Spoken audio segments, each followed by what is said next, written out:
राज्याचे पालकमंत्री सन्माननीय उदय सामंत साहेब यांचं या ठिकाणी आगमन झालेलं आहे। माननीय सिद्धेश ब्रिज युवा प्रतिष्ठानच्या वतीनं आयोजित बाजूला पाठीमागे गाडी येते बाजूला या ठिकाणी सन्माननीय सिद्धेश ब्रिज युवा प्रतिष्ठानच्या वतीनं आयोजित या कार्यक्रमासाठी ज्यांना आपण सर्व प्रतिनिधी म्हणून निमंत्रित केलेले होते ते सन्माननीय उदयजी सामंत यांचं या ठिकाणी आगमन होत आहे। मी या सिद्धेश युवा प्रतिष्ठानच्या वतीनं माननीय साहेबांचं या ठिकाणी मनपूर्वक हार्दिक स्वागत करतो। माननीय पालकमंत्री महोदयांचं या ठिकाणी सन्माननीय सिद्धेश ब्रिज येणार ओके शिवछत्रपतींच्या पदस्पर्शाने पावन झालेल्या महाराष्ट्राच्या भूमी सह्याद्रीच्या दरीखोऱ्यामध्ये ज्यांनी वायुवेगानं मार्गक्रमण केलं होतं त्या महाराष्ट्राचा आराध्य दैवत छत्रपती शिवराय यांना विनम्र अभिवादन करून श्री सिद्धेश ब्रिज युवा प्रतिष्ठानच्या वतीनं आयोजित मोफत खतवाटप कार्यक्रम या कार्यक्रमाला या ठिकाणी उपस्थित सन्माननीय उदयजी सामंत साहेब महाराष्ट्र राज्याचे उद्योग मंत्री तथा मराठी भाषा मंत्री आणि रत्नागिरी जिल्ह्याचे पालकमंत्री या त्यांच्या समवेत इतर सर्व मान्यवर त्या सर्व मान्यवरांचं मनपूर्वक हार्दिक स्वागत करतो आणि मी माननीय सिद्धेश ब्रिज सरांना विनंती करतोय की आपण माननीय पालकमंत्री महोदयांचं या ठिकाणी आपल्या प्रतिष्ठानच्या वतीनं मनपूर्वक हार्दिक स्वागत करायचं आहे।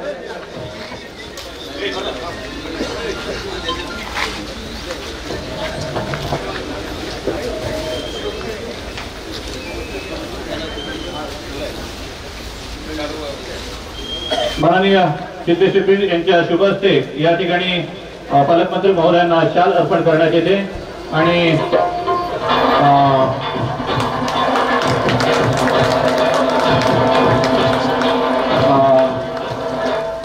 यानंतर या प्रभागाच्या गटाच्या वतीनं माननीय दिलीप सावंत आणि कृष्णाजी हरेकर साहेब यांच्या शुभ हस्ते या ठिकाणी काही दिवसापासून आपल्या जिल्ह्यामध्ये खताचा तुटवडा आहे अशा पद्धतीच्या बातम्या येत असताना स्वतः पुढाकार घेऊन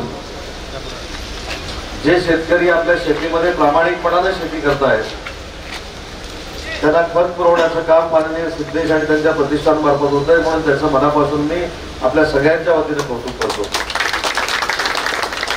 शेवटी राजकारण करत असताना समाजकारण करत असताना अनेक आम्ही कार्यक्रम राबवतो आणि त्याच्या अनेक कार्यक्रमाला यायची मला संधी मिळालेली आहे। आज देखील हा सामाजिक क्षेत्रातला अतिशय महत्वाचा कार्यक्रम आहे आणि मगाशी मला पहिल्यांदा भेटल्यानंतर मी त्याला हेच सांगितलं की चिपळूणमध्ये अनेकांनी मला विचारलं की हा कार्यक्रम आता चिपळूणमध्ये कधी करणार आहे। त्याच्यामुळे अशा कार्यक्रमाने सामाजिक कार्यक्रमाचे एक आदर्श निर्माण होत असतात आणि तसा आदर्श सिद्धेशने या परिसरामध्ये निर्माण केला आहे।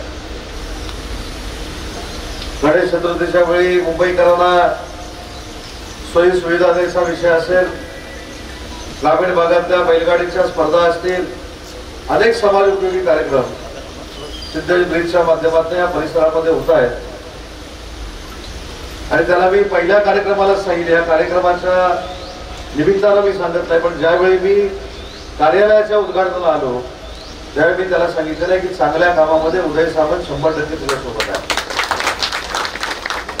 आणि या संपूर्ण ग्रामीण भागामध्ये काम करत असताना जिल्हा परिषद गटामध्ये असेल किंवा अन्य जिल्हा परिषद गटामध्ये असेल काम करत असताना त्यांना कधीही राजकारण केलं नाही।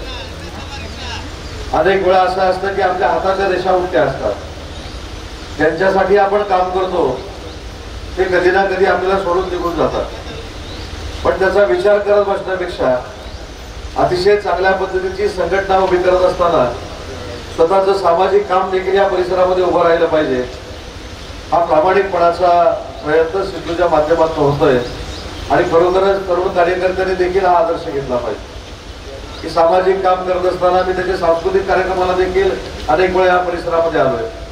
सध्या राज्याच्या राजकारणामध्ये तुमच्या सगळ्यांच्या आशीर्वादानं काम करत असल्यामुळं जास्त वेळ त्याला मला देता येत नाही, कधी कधी त्याचा फोन पण मी उचलत नाही, पण त्याचा आदर्श सगळ्यांनी घेतला पाहिजे, तो कधीच माझ्यावर नाराज होत नाही। आता काही कार्यकर्त्यांचं म्हणणं असतं पालकमंत्र्यांना माझा फोन उचलला नाही, आता पालकमंत्री कॅबिनेट मध्ये असताना जर तुम्ही मला फोन उचलायला लावाल तर कॅबिनेट मधनं मुख्यमंत्री मला बाहेर काढतील. पण काही लोकांनी समजून घेतलं पाहिजे. पण सामाजिक काम करत असताना आपल्या खिशातलं घालून सामाजिक काम करणं हे त्याच्यापेक्षा महत्वाची बाब आहे.